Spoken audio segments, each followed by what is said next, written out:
Good evening, and thank you for joining us for another special event in the WVU Alumni Webinar Series.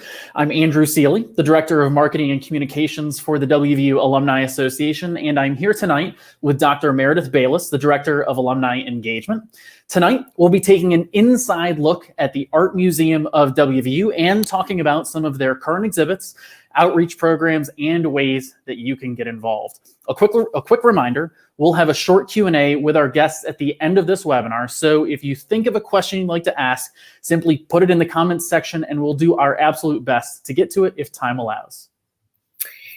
Thanks, Andrew. You know, this year has looked a little bit different for all of us. And I don't know about you, but one of the things that I have personally missed the most is grabbing some coffee and going to some of our favorite spots on campus during the day, which, as you know very well, for me would be the Wise Library and the Art Museum of WVU. But so luckily tonight, with the help of some of our local experts, we'll be able to bring the Art Museum of WVU into the homes of WVU alumni around the globe. And so Todd and Heather, thank you for being here with us this evening. As the director of the Art Museum, Todd Tabutis brings experience to Morgantown from around the United States, Canada, and Hungary. He has taught and conducted research in cultural and visual anthropology and recently led a gallery focused on international contemporary photography. Dr. Heather Harris serves as the Educational Programs Manager for the Art Museum of WVU, where she uses her background in national and international education and curriculum and instruction to forge partnerships with local K-12 schools, colleges, and the larger community through interactive programming. So Todd and Heather, first of all, thank you so much for joining us tonight. I want to say, as a WVU alum, I have visited the Art Museum with friends many times, and I've actually been in that building once for a very beautiful wedding. But for those who have never visited before, could you give us just a quick introduction of the Art Museum of WVU?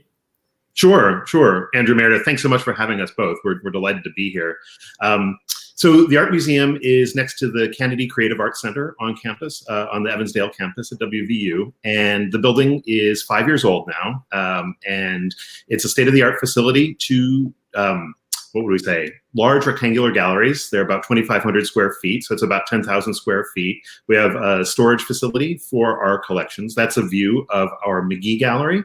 The McGee Gallery is the gallery on the first floor, and this is a view of the current exhibition called Brilliant. And Brilliant features all recent acquisitions to the collection, so things we've acquired through gift or purchase through donated funds. The show actually closes on Sunday. So even though we have limited capacity, we are still open on Fridays, Saturdays, and Sundays. So if you want to see this show, Brilliant, I recommend going this weekend if you can, if you're in Morgantown. And we also have a small print study room where classes and faculty and staff can come together and look at the collection in depth. And then in the upper gallery, I think we have an image of the upper gallery. There we go. Wow, that image makes it look so much longer than it really is. This is also a current exhibition. It's called Personal to Political, celebrating the African-American artists of Paulson Fontaine Press. And there are more than a dozen artists in this show, and they're all artists who work with a particular press in Berkeley, California, called Paulson Fontaine.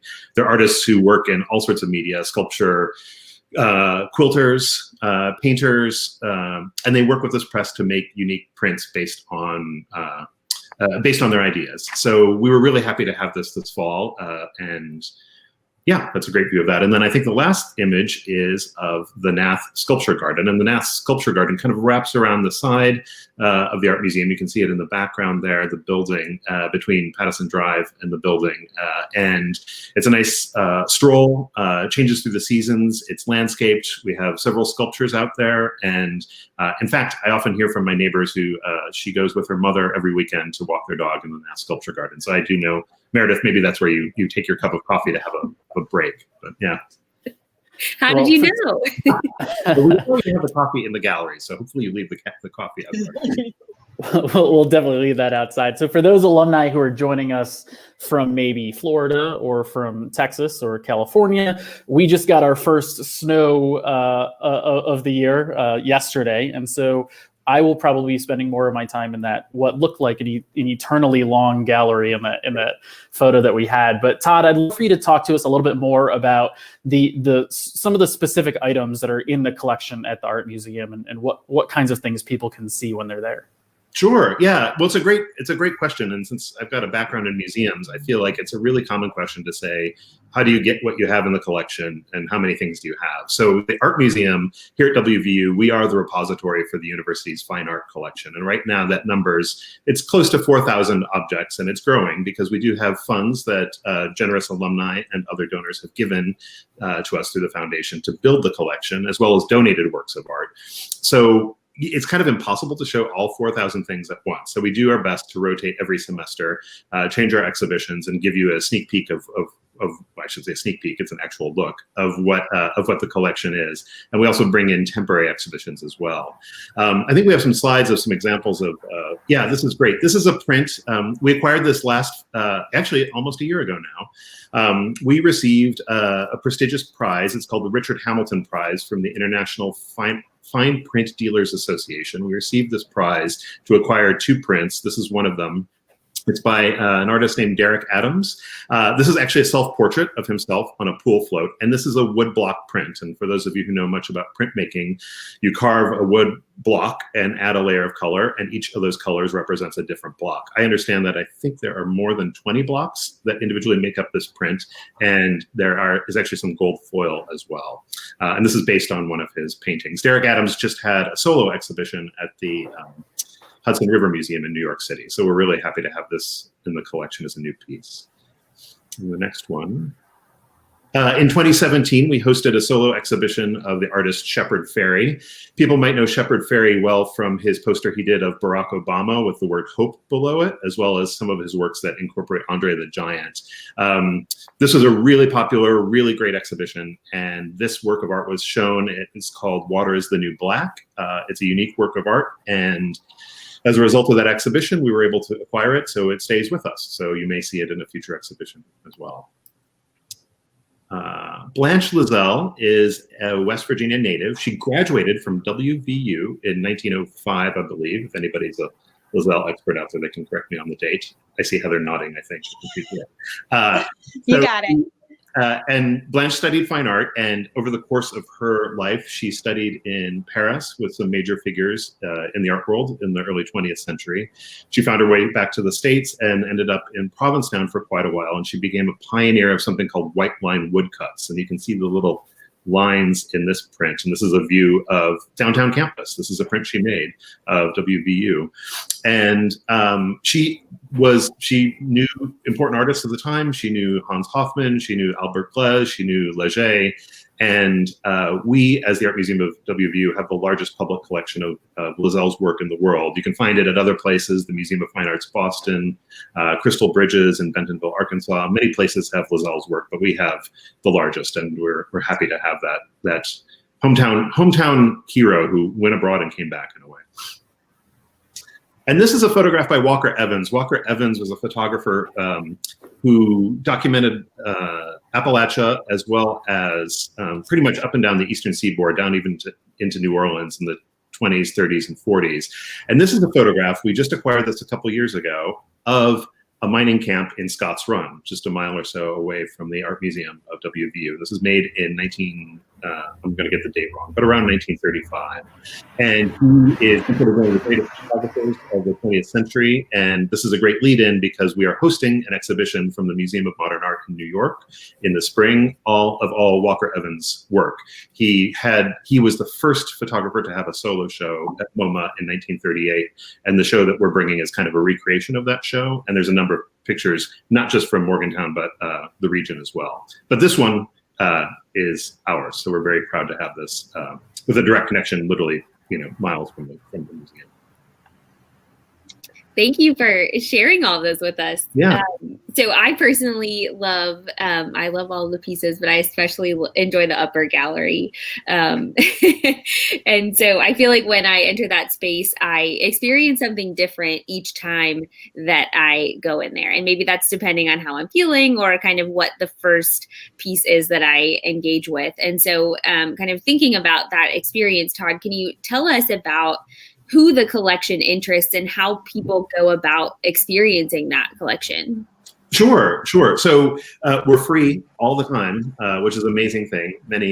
We're lucky. Most university and academic art museums are able to be free. So students, faculty, staff, of course, are welcome when we're open. But then the general community, anybody who visits, anybody who's driving through Morgantown can certainly come by. You enter. We've got 2 entrances, and there are 2 galleries, upstairs and downstairs. There's a large stairwell with a mural. I think Heather will point out that mural in a future photograph. And right now, because of the pandemic, we do have time tickets are required, but they're still free. So you go on to our website, artmuseum.wvu.edu, and it should be pretty easy to find out how to get tickets. So we have all the safety precautions in place right now for social distancing. We have hand sanitizer, and please wear your mask, and you can still enjoy the experience. Yes, I have been there since you have been implementing these safety protocols, and so I can attest that I'm very grateful that you have enabled us the opportunity to still experience this art in a safe way. Oh, great, good to hear. And I think we have a couple of additional photos. Before I ask my next question, maybe we could potentially check out some of those. Can you kind of describe to us what some of these pieces are? Sure. This is a photograph by an artist named Wendy Redstar. Wendy Redstar grew up on the Crow Reservation in Montana. She's a multidisciplinary artist. She now lives in Portland, Oregon, and this is one of 4 photographs in the series. They're called the 4 seasons. There's fall, winter, summer, and spring. And this is her in the tableau. She made these in grad school, actually, in 2009, I believe is the date, these photographs. And she's kind of riffing on the idea of natural history museum dioramas, where you see animals and wildlife kind of encased in glass, and the idea that for many, many years we kind of put Native American culture behind glass in the same way. And here she is with an absolutely fake background. There's, looks like an owl from Michael's and some pom-pom snowballs around. But she's right there in the middle of the photograph, kind of telling you, nope, we're here, we're alive, and we're real people. So it's a great set of photographs. And that's up in Brilliant right now, actually. And then this is a view of what it looks like when we can gather in person. During the semester, we have a program called Lunchtime Looks. Heather may mention that too. Lunchtime Looks. And I can jump in here a little bit, Todd, because Go ahead. This kind of segs into a little bit of my work. So as you heard in the introduction, I'm the educational programs manager, and I'm going to kind of talk about all of this. But whenever I talk about my job, I usually talk about 3 different areas, which is the university, K through 12 schools, and the broader community. And this Lunchtime Looks program is one that's specifically targeted for the broader community, meaning that we invite people who maybe don't have a university affiliation, although those with an affiliation are, of course, more than welcome. And we just kind of wanted to have a program where people could stop by on their lunch break. Since we're not allowed to eat in the galleries, we gather together in our education center, which some of you might know is the former Erickson Alumni Center before they built that new facility over by the hospital. And it was part of the kind of capital project for this museum to renovate that space. And our offices are in that building. I'm actually in my office in that building right now. So again, if those of you have been to kind of alumni events, going further back, you might remember that, but we actually use that space as an educational space now. And for the Lunchtime Looks program, we bring people who might come and be arts enthusiasts in the community, just interested community members get to sit and kind of share and chat, talk with speakers. And then we invite speakers often from the university community. This is Dr. Natasha Murray Everett, who is a professor in the College of Education and Human Services, and have them look at one work of art or a couple works of art through the lens of their discipline. So we really try and keep it interdisciplinary, and that they might have a different perspective on it than, say, an art historian or a museum educator like myself. So they kind of get to look at a work of art through a variety of lenses. And that's just one of our public programs. And this is, I should say, we also have a friends group, which we would love for all of you all to join. You're all invited to join our friends group. And You pay a membership to the Friends, and then you get perks. Like this is a special Friends preview to one of our exhibitions called Cut Up, Cut Out. This was actually another traveling exhibition that I really loved. It was all artists who cut or pierced various objects. You can see this massive oil drum here, and our curator, Robert Bridges. And so this was a special preview where the Friends got a chance to hear from Mr. Bridges and see everything before kind of the general public did. The Friends group also does field trips. And again, this is all in better times and non-COVID times, but we hope we'll be getting back to all of that soon. So they've gone to various different museums or cultural places throughout the area, and gotten to kind of foster that sense of community around the art museum as well. So I want to kind of dive a little deeper into some of those partnerships with the community, and I know we're going to talk about that a little bit more probably later on. But Heather, could you tell us a little bit more about that partnership, specifically even with maybe college students and faculty here at WVU, because you are right here on WVU's campus? Yeah, exactly. So being an academic art museum is really exciting because we get this tremendous wealth of knowledge that just, a lot of museums, if they want an expert on a particular time period or a particular social movement, they have to go out and recruit that person. We as a university, as a R1 land grant university, usually have those experts at our fingertips. So it's really amazing, as you saw Dr. Murray Everett coming in and giving talks, but then also using the museum as a literal laboratory. As you see here, Dr. Hanna Shapanowska is a professor of technical art history, which is a new program that just started here at the College of Creative Arts. And she's actually able to use some of the works of art in our collection with her students to study the more technical aspects about how they might be conserved, figuring out what kinds of materials are used to make them. It's almost like this merging of scientific inquiry and art history. But that's just one tiny example. I really make it my mission to try and reach out and work with as many groups across campus as possible. So everything from the medical students for the past 5 years, the third year medical students begin their pediatric rotation here at the Art Museum.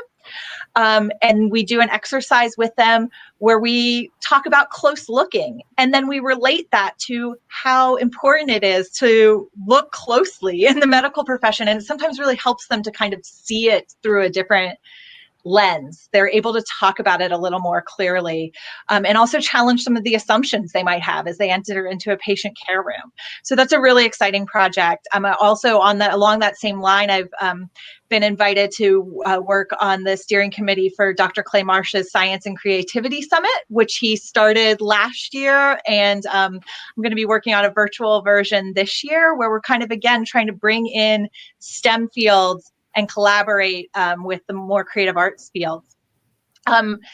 We do a lot of work with the College of Education and Human Services. So pre-service teachers, students at WVU who are training to be teachers in the schools. What better way to encourage them to give these kinds of experiences to their students than to bring them to the Art Museum? And some of those professors give assignments where those students have to make lesson plans based on the museum's collection, for example. We also have flute professors and dance professors who do improvisational composition in our galleries. Dr. Yoav Kadar in the Department of Dance always brings his advanced composition students here.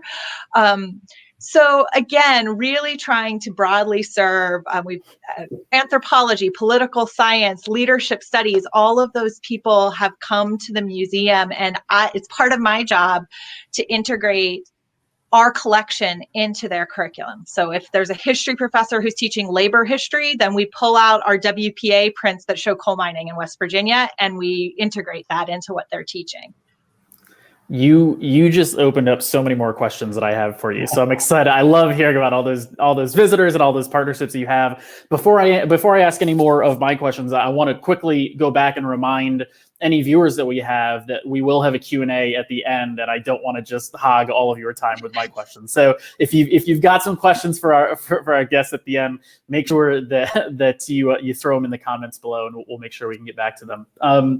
Along those lines of talking about some of the partnerships and some of the visitors that you have within the community, I know you do a lot of engagement with the younger population as well, kind of a K through 12 engagement. So I'd love to know a little bit more about what that looks like for you. Yeah, so absolutely. So again, that's the other part of my purview, is to do K through 12 programming. And largely that looks like tours where they come on field trips. And we usually can accommodate about 50 students at a time. And I also should say, and again, for any local alumni, I train a core of volunteer docents because I am a department of one. So when we try and bring all of these school children in and things, we actually, and a lot of them are retired teachers or WVU alumni or retired professors. And so I train them to use what we call inquiry-based learning, which means that we really try and meet the students where they are and ask them questions about the works of art rather than front-loading it with a lot of art history. I like to liken it to breadcrumbs. You leave enough information to get them interested, but you always want them to be asking the questions and having the interest. So I train the docents in that method, and then we invite K through 12 students here, and I really should say pre-K through 12, because our most robust audience is Monongalia County Schools pre-kindergarten. We bring 3-year-olds and 4-year-olds into the gallery, and we rotate them through our 2 galleries. And as Todd mentioned, you see here our lobby mural by Howan Nazem, which is a 2-story high mural that is really captivating to visitors of all ages, as well as our education center, that big room that maybe you've attended a wedding in or an alumni function in the former alumni center, is now an amazing place where we can do finger paints and clay and markers. And so we really want to give a hands-on experience. And all of that effort is supported by donor supported. So we've had some really generous gifts that do things like fund buses, because that's a big prohibitive factor. Some schools in their field trip bus budgets are very limited in their transportation. Fund art supplies and high quality art supplies so that we can give students the opportunity to make and do inspired by our collection. And actually, one more thing, if you could go back to that photograph, I just want to point one other thing out. I told you about my volunteer docents, but this is actually a really beautiful bridge between these 2 areas that you've asked me about already, Andrew, because the people leading this tour here, you might notice, don't look like retirees from my docent corps. These are actually students. So one thing that I think is great is when you can bridge those 2 things. So I teach a class in our honors college called Museums in Action. And one of the students' projects is actually to lead a tour so this is 2 honor students in the WVU Honors College leading a tour for local 4th graders. And they planned the tour, they planned all the questions, they devised the activity and the hands-on art making, and then they get that experience. And so I think, as I'm sure all of you have known from your time in Morgantown, WVU is such an amazing community, but sometimes there is that little bit of a bubble between the university itself and the broader community. And I really love these moments where I can kind of burst that bubble and create that bridge between people who live here in Morgantown. I think you might be seeing some more of us very soon. That's good. That's good. As if you didn't already when I'm getting coffee and walking over. So we understand that the Art Museum has a very special reason to celebrate this year. Could you tell us more about that? Sure. We opened in August of 2015, opened our doors, welcomed visitors, and started our programming. And so we planned a big 5th birthday celebration for the end of August this year. But as we all know now, the pandemic hit and we weren't able to do that. So we've turned 5 anyway. We've tried our best. The exhibits are still up and we're still collecting, and we're trying to do programming. Heather's been doing some virtual activities, but we still do, we do want to celebrate in some ways. So there's a great image. I don't know if we've shown a full image of the building before. There's the entrance adjacent the former Alumni Center, the Museum Education Center, and then the 2-story building right there. So yeah, so we've turned 5, and we, yeah, I mean, I guess that's sort of, that's it. We wish we heard that. And Yeah. when we can, we'll have a party again.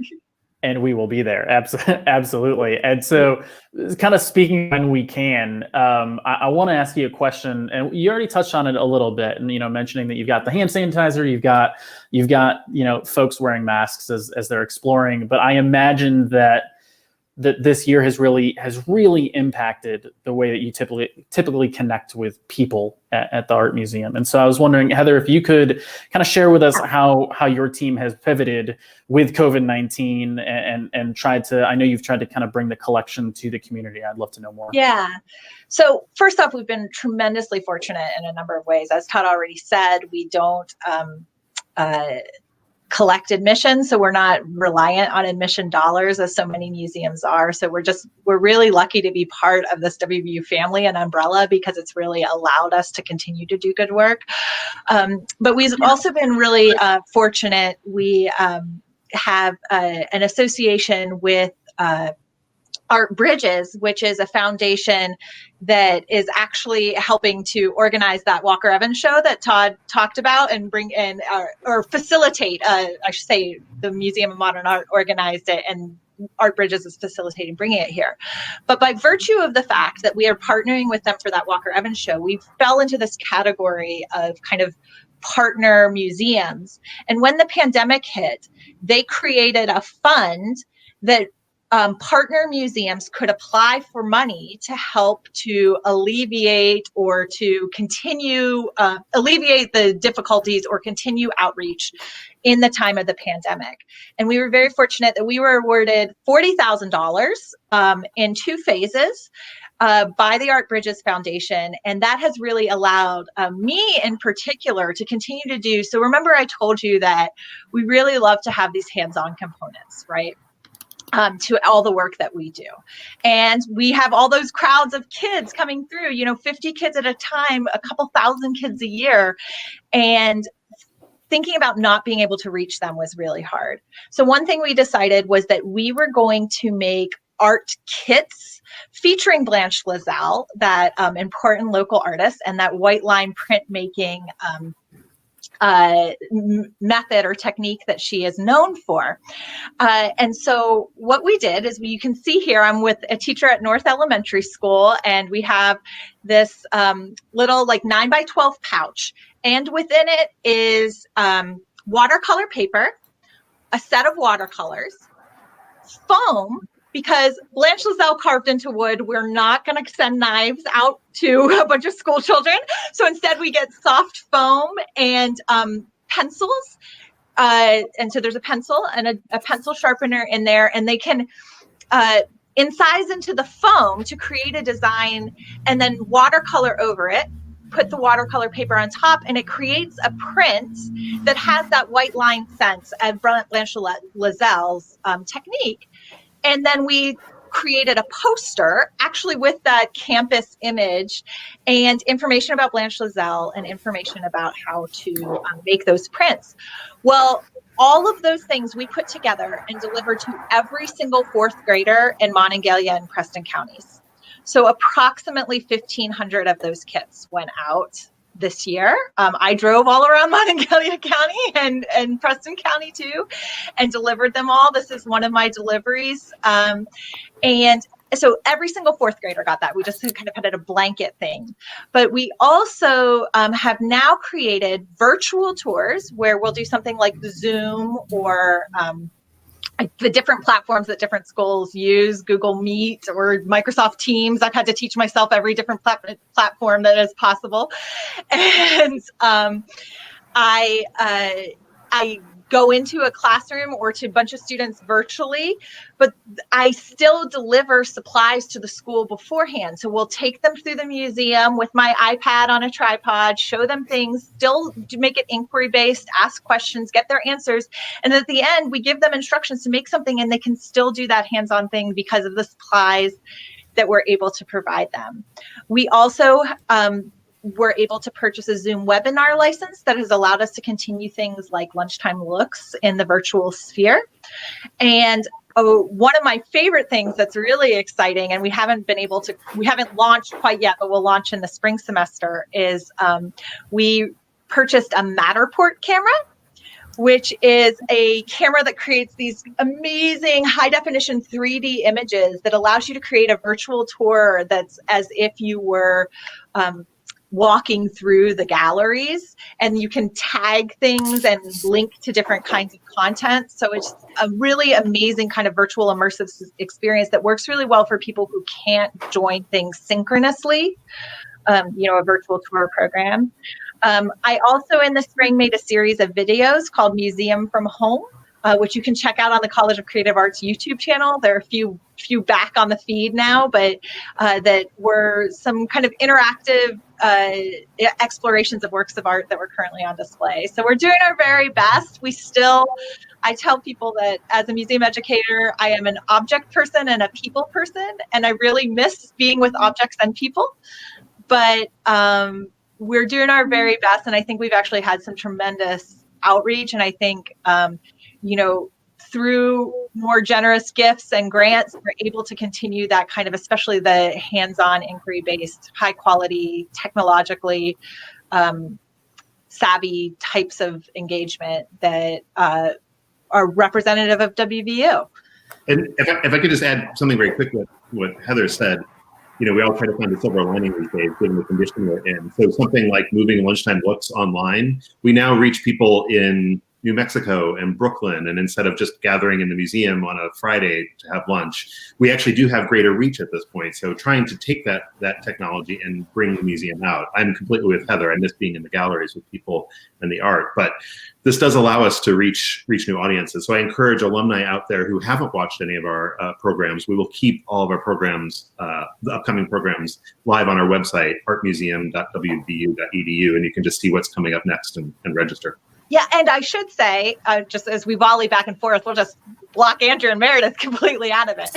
You're fine. But I should say also that our last lunchtime looks of the semester is this Friday with an amazing artist named Lava Thomas, who, again, it allows us not only to expand our reach to audience, but also to the kinds of speakers that we can have. Lava is based out of the Bay Area in San Francisco, and we normally would not be able to bring in an artist of her caliber and renown and distance for a simple, kind of half an hour talk. But we're going to be doing that this Friday at noon. So if you check out on our webpage under events, you haven't missed your last opportunity of the semester, and we'll have more in the spring.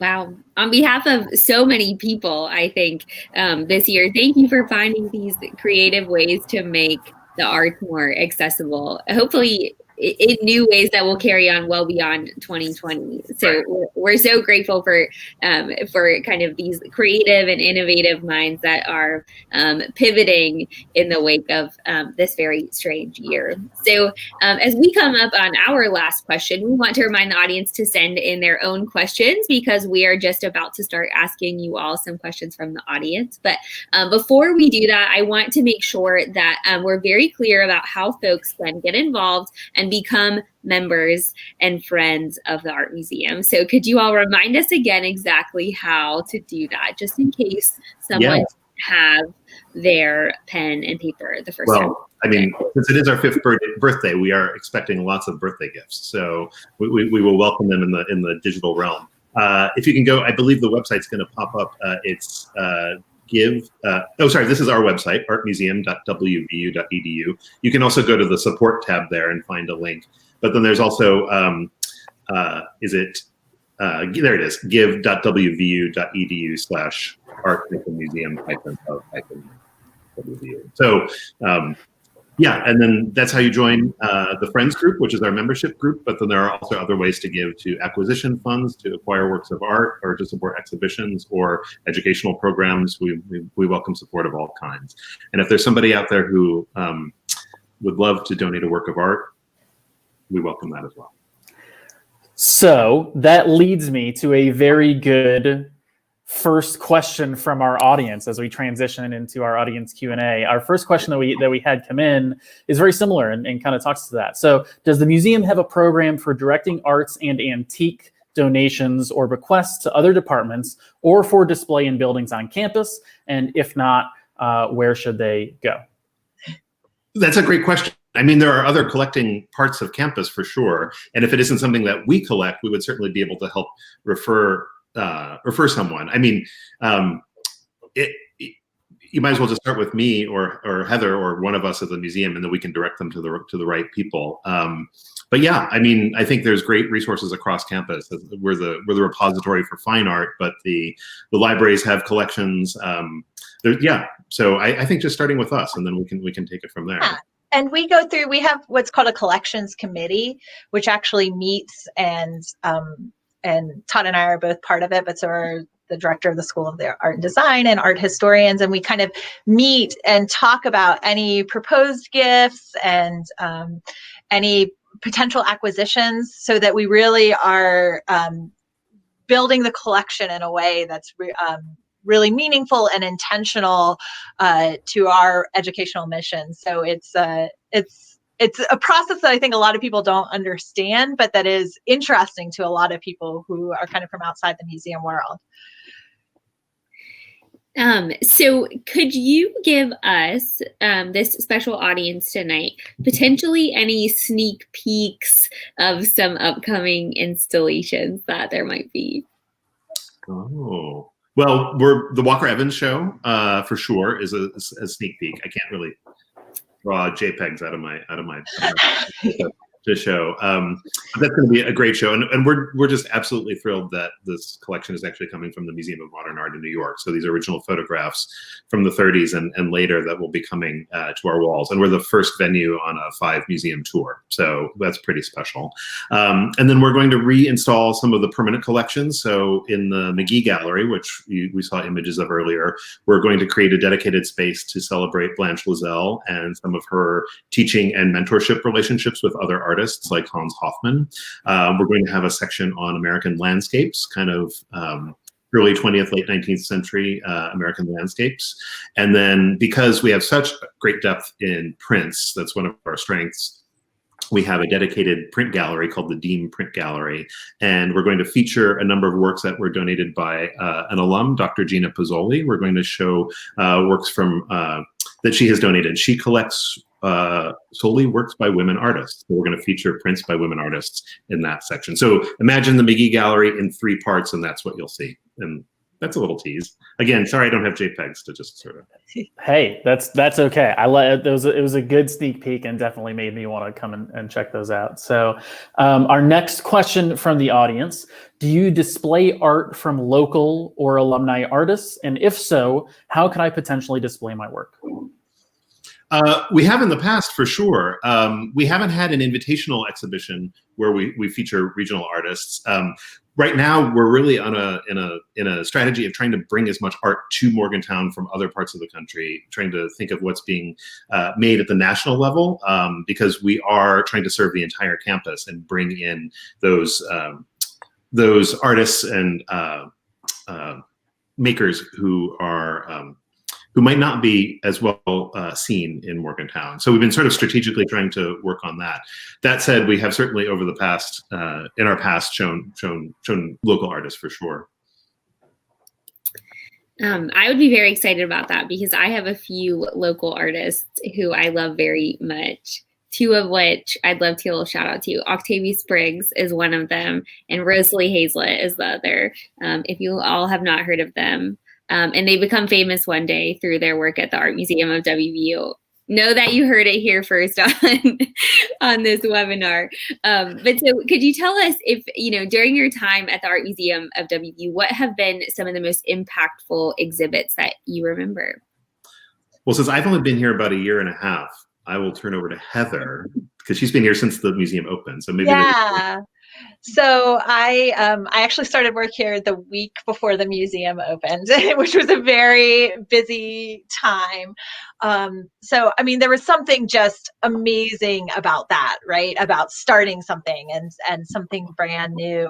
We called it our inaugural exhibition, and it took up both galleries and really was trying to highlight this amazing collection that I think a lot of people didn't know, because as much as we're only 5 years old, there's been an art collection at the university for many, many years. And it was just the culmination of all these years of work and dreaming that allowed us to have this facility.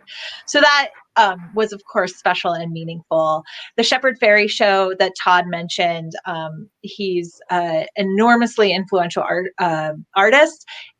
Contemporary artist, and it was just a really cool show to see installed. He had a massive mural that had to be displayed at a tilt because it was so big it barely fit in our galleries. And at first we were like, I'm not sure about that, but when it came in, it just was awesome because it was this wall of art literally coming at you. That was very, very cool. We also, speaking about kind of the more local perspective, we have a strong collection of Appalachian self-taught artists, many works of art that have been donated by a donor, Ramona Lempel, or promised donations from her estate. And we put all of those together in an exhibition that was, I think, really important for people in this community to see the work of artists in Appalachia who hadn't had formal training and things like that, and see it celebrated in a venue like this was really, I think, meaningful for a lot of people. And for me, as the new guy, I just love going into the collection with our curator, Robert Bridges, or with Heather or other colleagues. And suddenly somebody says, well, don't you know about this? And I get super excited and want to plan a whole exhibition around a new object. So with 4,000 objects, I think this is the challenge for most museums. You want to get things out on the walls that people haven't seen, but then people want the family favorites. They're like, well, what about that painting I saw 2 years ago? It's like, well, we'll get back to it. We'll come back. That's okay. Well, hey guys, I have one more question for you before we conclude, but I want to pose the question to each of you individually. So Heather, let's start with you. The next question that we have from the audience is, what is the most fulfilling aspect of your role at WVU? And I love that, and I definitely want to hear from both of you. So Heather, I'd love for you to start.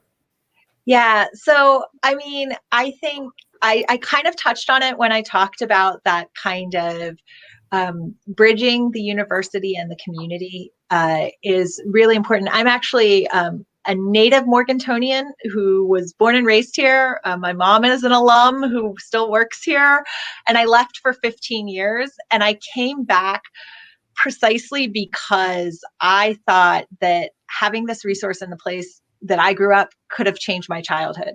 Maybe I wouldn't have left then.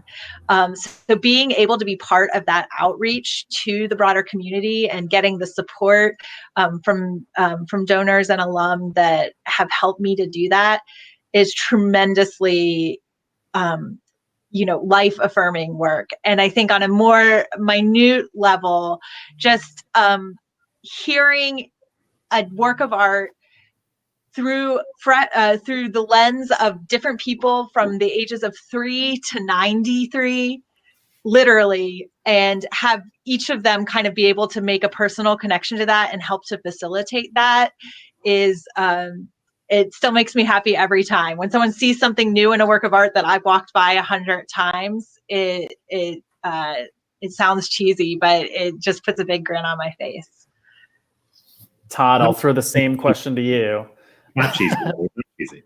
Not cheesy at all. Todd, I'm going to throw you the same question. What do you find the most fulfilling aspect of your role? Sure. I mean, and I was being serious with Heather. It's not cheesy at all. I echo a lot what she said.